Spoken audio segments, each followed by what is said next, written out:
Bueno, vamos a hablar de algo fácil, simple para todos, que es la economía con Ariel Korenberg. ¿Cómo estás, Ariel? ¿Qué tal? ¿Cómo estás? Y vamos a empezar por algo también fácil de explicar, seguro, que es ¿cuál es el origen de la crisis? Mirá, lo que está pasando en principio en toda América Latina, no solo en Argentina, es que se terminó el auge de precios de productos exportables, las commodities, que Argentina y el resto de América Latina tuvo a favor en los últimos década y media, en los últimos 15 años. En Argentina la soja, que es el principal producto de exportación, vale la mitad de lo que valía cuando Cristina ganó las elecciones en el año 2011 con 54%, $300 en lugar de 600.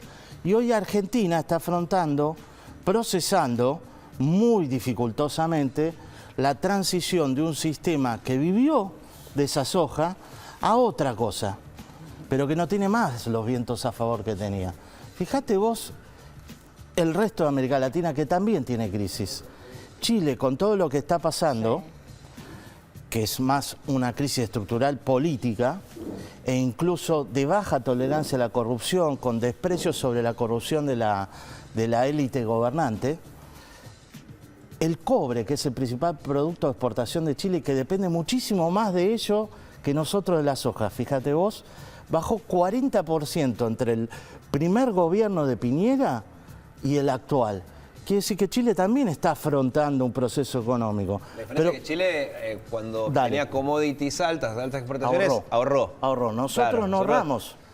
Nosotros no ahorramos. Entonces afrontamos esta crisis en la cual hemos perdido confianza en que la gente invierta en su propio país. Hablo del argentino. Sí. Cuando se dice los mercados es el ahorrista argentino, el que deja la plata en un plazo fijo. Bueno, eso es vital para que la economía argentina salga adelante, que la gente vuelva a confiar en el país en el futuro. ¿Cómo se hace? Entonces te quería dar el ejemplo de Chile. Con todo lo que pasó, ¿sabés cuánto devaluó Chile? Sí. Vos viste cómo están quedando las cosas, el auge de la juventud y los estudiantes. 2%. O sea, fíjate la fortaleza macroeconómica, fiscal, monetaria, la inflación que tiene Chile tan baja, con salarios creciendo al doble de su inflación, 2% anual de inflación, salarios al 4%. O sea, el conflicto que está teniendo con la clase media, la élite, en parte es por la corrupción que tiene, en otro momento hablaremos, pero aún así la fortaleza macroeconómica de haber mantenido una estabilidad fundamental, las cuentas en orden y los ahorros que tiene Chile, le permite afrontar esta crisis con 2% de devaluación. Saquemos Nosotros Chile. Bueno, duplicamos esa devaluación. Si querés, simplemente para que sea la comparación más fácil de decir, saquemos Chile, que justo ahora tiene todo este tema que muchas veces que la protesta va más por la desigualdad histórica que viene hace mucho tiempo, etcétera. Pero esto mismo que decís vos, que hizo Chile, también lo hizo Bolivia, Paraguay, Perú, no Escandinavia. O sea, esto de ahorrar cuando en épocas de vacas gordas, para que después cuando las vacas son flacas, que es lo que nos está pasando ahora, que la soja bajó, tener como sostener un sistema. Respaldo. Pero en ese momento no pasó. Y lo otro que tienen estos países, digamos, a favor y muchas cosas en contra, por supuesto, es una baja tolerancia a la corrupción. En Perú, parte de la crisis que está pasando, Bolivia también, es porque la clase media no tolera la corrupción. En Brasil, en el año 2010, ¿vos sabés que está preso Lula por una ley que él mismo votó? Sí. En el año 2011, la clase media se movilizó en la calle por la corrupción en la Organización Mundial de Fútbol y los Juegos Olímpicos. Y entre otras exigencias fue ficha limpia. Entonces, por esa exigencia de ficha limpia hoy, Lula no podía ser por lo menos candidato. No se podía presentar, no es que está preso por esa ley, pero sí no se pudo presentar. No se pudo presentar. Por tener un proceso. En cambio, en Argentina es otra la cuestión. En este momento estamos pasando, bueno, el procesamiento ahora de estas elecciones que por suerte dio una paridad en el Congreso, como vos describías, y que dio como resultado algo que mintió las encuestas y las bocas de urna anteriores, digamos. Sí. Porque no, el temor para muchos era que, en realidad, en la introducción lo dije, después no lo desarrollé, que decían, bueno, el consuelo para quienes, por ejemplo, votaron a Macri y, bueno, perdió las elecciones, bueno, sepan que el Congreso tiene un equilibrio importante. Y una cosa es perder por mucho, otra cosa es perder 48-40, ¿no? O sea, el vamos por todo no se puede dar en este contexto, que era el temor de muchos votantes de Macri. Pero vos decías, por suerte hay un equilibrio en el Congreso. Sí. ¿Es por suerte? Sí. O sea, bueno, explicanos desde la previa. Esto es un partido de fútbol. No sé si es partido de fútbol, pero decir, bueno, mira, rescatemos dos cosas positivas, porque en general si uno habla de economía es todo negativo, pero dos cosas positivas. Yo te diría que prácticamente está asegurado que Macri termine su mandato. ¿Qué significa eso? Que es el primer gobierno de 70 años, no peronista, que termine. Incluso desde antes del peronismo, por, digo, la época de la década del 30. Alvear, ¿no? Es el último que terminó. Sí. Sí, tenés razón, Alvear. Que termina el gobierno. Fundamental, eso es histórico, no nos damos cuenta, no damos importancia, pero es histórico. Segundo término, el resultado de las elecciones, a favor y en contra, generan una dificultad para Alberto Fernández. Por otro lado, va a tener que negociar no solo hacia adentro de una coalición totalmente heterogénea como el Frente de Todos. Si uno criticaba, mi opinión personal, la incoherencia de los partidos Cambiemos de no haber sido una coalición gobernante, sino meramente electoral. El Frente de Todos también es meramente electoral. Alberto Fernández no fue elegido en internas como Menem contra Cafiero en aquel momento. O sea, tiene que discutir el liderazgo del peronismo en sus distintas facetas, gobernadores, sindicalistas, cámpora, Congreso. Pero además de esa discusión que se viene ahora y que va a tener que definirse ahora en el gobierno, no en la oposición, o sea, no hay tiempo, va a tener que definir una discusión que sí me parece muy positiva con una oposición que sale fortalecida. O sea, un gobierno que se va con el 40% nunca pasó en Argentina. Sí, no. Angelos se fue con menos del 40%. Sí, con menos. Ariel, sí. Yendo a tu terreno más concreto, que es el de la economía. Ahora tenemos el super cepo, como se llame, el cepo más endurecido. En una jornada, esto es como un campeonato, como dice Nacho, son 38 fechas, vamos una, pero no subió el dólar, etcétera. En el cortísimo plazo, puede ser que ya mediano o largo es ciencia ficción. ¿Qué nos puede deparar el destino? El cortísimo plazo dólar, también es ciencia inflación. ficción. Pero también teniendo en cuenta que es transitoria, ¿no? Claro. Por lo menos por ahora, claro, hasta que asuma. Primero, estamos a fin de mes. Es menor este dato, pero estamos a fin de mes. Quiere decir que la gente no tiene mucha liquidez, plata en el bolsillo. Igual el cepo son 200. Antes del cepo. Igual te tienen que sobrar 13.000 pesos para comprar $200, que no es un dato menor tampoco. Eso es más accesible que los $10.000, digamos, ¿no? Por un lado. Ahora, de todas maneras, ya la gente se volcaba, digo, la gente común, los asalariados, si tenían algún tipo de ahorro, ya se volcaba a Blue. Porque la economía argentina es una economía muy informal. Entonces, llegamos a las elecciones y es fin de mes. Y eso es crucial para entender por qué no hubo tantas operaciones en el dólar paralelo, blue, eufemísticamente hablando. Segundo término, el que podía comprar los 10.000 ya lo compró. Varias veces el que podía, una vez el que no podía, compartiendo en un pool con amigos el otro que podía. ¿Y ves que la semana que viene... Y el resto en el blue. ¿Qué quiere decir eso? Que ya digamos, una parte importante de los plazos fijos que se vencieron ya fueron transformados en dólares. Sí, perdón. No, lo que te iba a preguntar es que la semana que viene, principio de mes, ¿crees que puede haber más operaciones en el blue? Y sí, porque ahí sí, digamos, se van a pagar los sueldos, hay que hacer pagos a proveedores, que bueno, estamos en crisis y entonces el costo de reposición de la mercadería, se vuelan los cheques cada vez más largos, digamos, estamos en crisis en la cadena de pago. Pero se van a pagar los sueldos en el Estado y en las empresas que siguen funcionando. Y esos pesos van a tener que decidir entre constituir un plazo fijo en pesos o comprar dólares. Y ahí sí se va a ver que el cepo es una medida para morigerar la demanda de dólares oficiales, pero que no evita, como no evitó el cepo de kirchnerismo, que la gente se vuelque a dólares porque la clave es la confianza. Igual, un arbolito en una cueva. Se perdió. Sí, La confianza que se perdió de este gobierno y del próximo, que parece que nos genera confianza. El próximo. El próximo parece que nos genera confianza. ¿Nos genera no confianza? Tiene plan. ¿No tiene plan? Y no sé cuál es el plan. ¿Cuál es el plan? No, por lo menos no lo conocemos. Digo, al menos no lo conocemos. No es que no tiene... A ver, lo que yo colijo. ¿Entre qué variantes puede estar Alberto Fernández? ¿Cuáles serían las variantes lógicas o no sé cómo llamarlas? Tengo que hablar de política. Lo que pasa es que estamos en una economía que como en la práctica no tiene banco, no tiene mercado de capitales, no tiene crédito, es clave la política. Entonces, hay que ver cada señal que lance Alberto.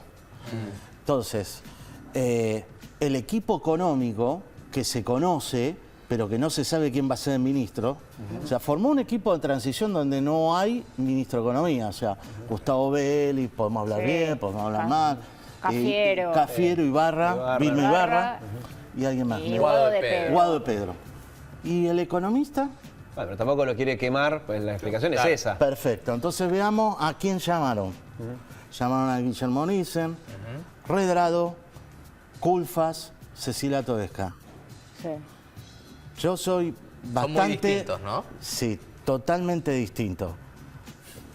Totalmente distinto. Entonces el dilema que yo veo es como aquel Menem. Sí. Que subió diciendo revolución productiva y salariazo, que era bastante populismo, y que después tuvo que dar pruebas de fe al mercado, entre comillas, de que era confiable y costó vender todas las empresas del Estado para volverse confiable. Ese fue un extremo. Un extremo. Un extremo. La coalición que ganó no da para llegar a ese extremo. Claro. Ahora, y sea que No da para llegar a ese extremo. Pero... políticamente. Pero me da la impresión que va a tratar de ir por el centro. ¿Qué significa esto? Ni un neo-Menem extremo, ni un, esto es para viejos, ni un neo-Mao extremo siendo a Grabois, por ejemplo, queriendo quedarse con las segundas viviendas. Va a ir por el medio. ¿Cómo lo va a hacer? No lo sé. ¿Por qué? Porque lo que a mí me preocupa es algo muy básico. Que ese equipo económico que acabo de nombrar, así como Alberto se peleaba mucho con Cristina, con cosas graves que tienen que procesar entre ellos todavía y con Massa, el equipo económico, o sea, no hay equipo económico. Jamás trabajaron juntos. Digo, nombro, Matías Culfas junto con Mercedes Marcó del Pont fueron los que echaron a Redrado y llamaban a Redrado. Nielsen, ya la gente se olvidó, lo primero que hizo fue llamar a Milei Giacomini para formar parte del Banco Central de Alberto, que después dijeron ellos que no. O sea, llama gente que quiere eliminar el Banco Central. Claro. Como dijeron que no, ahora suena Redrado o Vanoli. Es muy... La verdad que ¿Ya fueron presidente del Banco Central? Y así le fue. Sí. Okay. Redrado echado por el mismo Culfas y Mercedes Marcó del Pont. Lo que quiero decir es, no hay consistencia y coherencia en ese equipo económico. Lamento decirlo. No, bueno, es un análisis de un conocedor. Hablemos del futuro. Del presente ya sabemos que prácticamente no hubo confianza nunca. Ahora, pero bueno. La duda que tengo yo es, y que en esto sí por ahí nos puedes dar una mano, es, más allá de a quién elija a Alberto, ¿cuáles son los límites que hay? Porque a mí me da la sensación, antes de votar, que sea Macri reelecto o Alberto o Labaña, quien sea, que no hay mucho margen de maniobra para hacer muchas cosas. Digo, no es que la imaginación al poder y que el ministro de Economía diga, bueno, ya sé, se me ocurre tal cosa. Digo, porque, ejemplo, no puedes subir mucho más las retenciones, no queda mucho espacio como para aumentar impuestos, no puedes congelar mucho los salarios, que son cosas que se hacen por general cuando alguien asume. Y dice, bueno, ¿por qué lado va a ir? Ahora es como que tenés paredes. Entonces no importa quién sea va a tener que hacer más o menos lo mismo. Quiero conocer los límites, ¿no? ¿Qué puede hacer el nuevo ministro de Economía? Alberto tiene que... Te regalo estar en la piel de Alberto, más allá si me gusta o no me gusta Alberto. Sí, la situación, claro. La situación, o sea, tiene que hacer, por un lado, un giro más pro mercado. Mi extremo, el chiste es vender aerolíneas, pero sin vender aerolíneas, digo, por tomar un ejemplo, que no lo va a hacer porque es simbólico, todas las empresas de este Estado son simbólicas. Todos queremos tener empresas nacionales. No lo va a hacer, perfecto. Pero tiene que hacer un giro pro mercado. ¿Para qué? Para que Argentina en el futuro pueda volver a tener crédito. Claro. O sea, un país no puede no tener crédito. no puede pagar con reservas la deuda como hizo el gobierno anterior y terminó haciendo este. Claro. O sea, como no tenés crédito, las reservas que tiene el Banco Central no alcanzaron, se agotaron. Estamos llegando a la situación finita de que las reservas disponibles para respaldar los pesos que circulan, y por eso la gente compra dólares, no alcanzan. Entonces, es clave que Alberto Fernández dé confianza a los ahorristas argentinos y también hacia afuera. Entonces, es clave la futura negociación con el Fondo Monetario. Pero coincido con otras opiniones de otros economistas. Antes que eso, tiene que hacer un gabinete y dar señales ahora de cuál va a ser su línea económica. Tiene que decirlo ya. Quiero señalar, no es un defecto solo de Alberto, es un defecto del sistema político argentino. Claro. Porque lo hubiese tenido Macri en términos de la reelección, después de todo lo que pasó, no lo sé. No lo sé. No quiero ser simplista, pero si el traspaso de mando fuera en 10 días, en lugar de 43, ¿andaría? ¿Sería mejor? ¿Acortaría plazos? Sí, totalmente. O sea, ¿estaría bien o técnicamente no se puede? Jurídicamente no te puedo responder si se puede o no. A ver, primero, si la fecha fuera dentro de 10 días, la fecha oficial, perfecto. O sea, lo que no se tiene que producir es alterar la fecha. La fecha es el 10 de diciembre. Claro, no, que acortémoslo ahora. Perdón, expresé mal. Digo, en términos generales. Decir, bueno, mira... Más corto el plazo entre que gana y asume. Claro, que el que gana asuma en 15 días. El problema, acá lo que nos mató fueron las PASO en agosto. Porque en realidad es octubre elecciones, noviembre posible de balotaje, diciembre asumís. O sea, no estaba mal pensado. Pasa que tenemos la sensación de que las elecciones fueron hace un siglo. Fueron las PASO. El problema en el caso de las PASO. Ayer nomás, ¿no? En el 89 pasó que la elección fue en junio o julio, no me acuerdo. Y había que aguantar 6 meses hasta el día de diciembre cuando el país se prendía fuego. Entonces dijeron no. Es que no hay que quemar las naves y Macri tiene que terminar el gobierno. Sí, eso está clarísimo. No, eso está... Yo me expresaba a una cuestión de reglamento. Che, hagamos una cosa. De ahora en adelante, en 2023... eso puede ser. En 2023 se vota en octubre y a los escrutinios, ¿verdad? El que ganó asume a los 10 días después que oficialmente se ganó. Pero si hay balotaje. Bueno, está bien, no importa. Pasa el balotaje. Pero después de que gane el balotaje... Una cosa que va a tener que cambiar en tantas cosas en Argentina es que se cambia el sistema electoral en el fondo por coyunturas políticas. A ver, puedo acordar con vos. Ahora, ¿por qué no adaptar el sistema económico para que normalmente haya los días que tiene que haber? Entonces, las PASO fue un sistema que impuso Néstor Kirchner después de perder las elecciones con Narváez porque Sabatella le formó un partido en contra de Scioli. Año 2009. Ese es el sistema electoral que tenemos hoy. Fíjate vos, adecuado al momento que al kirchnerismo o al partido gobernante le convenía. No podemos vivir así, no es normal eso, ¿me explico? La reelección existe porque la necesitaba Menem en su momento, porque ha sido que un país normal tiene reelecciones, que es perfecto. Ahí Menem te ha dicho, bueno, que haya reelecciones. Yo no. A partir de ahora, pero no, era para él, entonces ahí, a partir de ahí arrancó. Entonces cada gobierno que logra reelegirse quiere la tercera reelección. Menem, pero también Cristina. Y eso empuja al conflicto, no digo social, pero sí político continuo. Y un país no puede vivir así. Entonces creo que es un desafío también para Alberto, si es que lo va a hacer. Una última, por sí o por no. ¿Alberto debe continuar con el cepo o no? ¿Debería continuar con el cepo? No es una elección de política económica el cepo, no te contesté ni sí ni no. Puede sacar el cepo si Alberto da confianza. Entonces la tasa de interés baja sola, el tipo de cambio baja sola. Da confianza de que no va a tocar los plazos fijos de la gente. Va a hacer un acuerdo con el Fondo Monetario y una política coherente en donde no va a financiar el gasto público con emisión monetaria. Dudo. Bueno, no sé si te vamos a volver a invitar. Yo te advertí, te dije. No tengo filtro. Copado, gracias. Bueno, muchas gracias. Gracias. Es que esto nos pasa cada vez que invitamos a un economista. Entonces, dejemos de invitar economistas. Porque todos queremos que nos digan, va a estar todo bien, chicos. Queremos con una abuela que se sienta acá y que nos diga, de fútbol y va a estar todo bien, chicos. La próxima. Gracias. Vamos a un corte y cuando regresamos vamos a meternos en el mundo de los ñoquis, en el mundo de Leonora Wexler. ¿Y qué más teníamos? Eleonora Wexler y los ñoquis. Y los ñoquis, listo. Ya está. Ya está. Hasta acá ya está. Ojo, no te vayas amargado, No, dame los ñoquis. ¿Quiere los ñoquis? Quiero los ñoquis. Que se quedan los ñoquis. Que se quedan los ñoquis. Dale. Ya volvemos.